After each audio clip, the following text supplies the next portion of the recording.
Il y a plus de 600 événements auxquels j'ai donné le label COP21. Il y a plus de 350 événements qui vont avoir lieu sur le site de la COP21 en marge des négociations.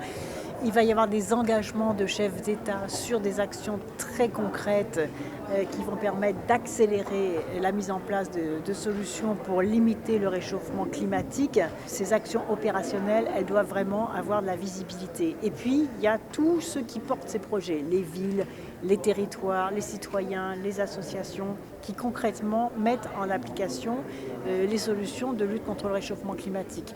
Donc c'est une bonne articulation entre une volonté politique au niveau des chefs d'État et de gouvernement, des solutions concrètes, des engagements précis dans l'accord, des financements sur place et puis surtout la mise en commun de bonnes pratiques et de savoir-faire qui s'avèrent en fait très efficaces. Comment la société civile peut-elle influencer les négociations, les négociateurs? D'abord, elle les a déjà influencés, parce que c'est souvent la société civile d'abord qui a déjà réalisé beaucoup d'actions, ce qui a souvent été en avance sur les États. Et donc c'est une double interaction. C'est-à-dire les États maintenant sont mobilisés, doivent prendre des décisions.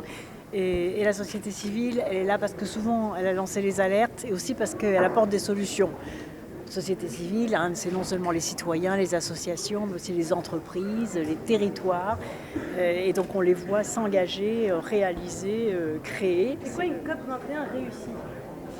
Une COP21 réussie, c'est un moment où il y a à la fois un accord contraignant qui est signé, où émerge une volonté d'action, une énergie très forte, où l'on sent maintenant que les décisions sont irréversibles et on est capable d'apporter des solutions sur des projets extrêmement concrets et opérationnels, et notamment dans la montée en puissance des énergies renouvelables, dans la reforestation, dans la protection de l'eau et des océans, dans la prise en compte de la biodiversité.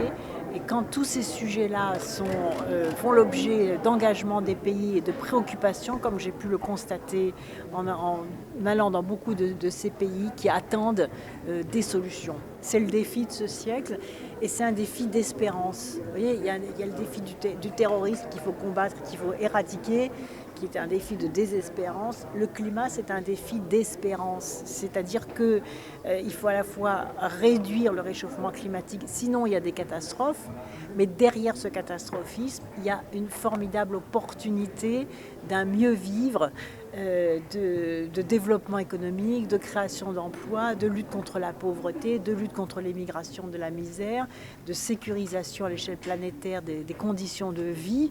Et donc, ce sont des solutions qui sont là, à portée de main, dans le défi climatique, qui est le défi de ce siècle que nous avons l'ardente obligation de relever.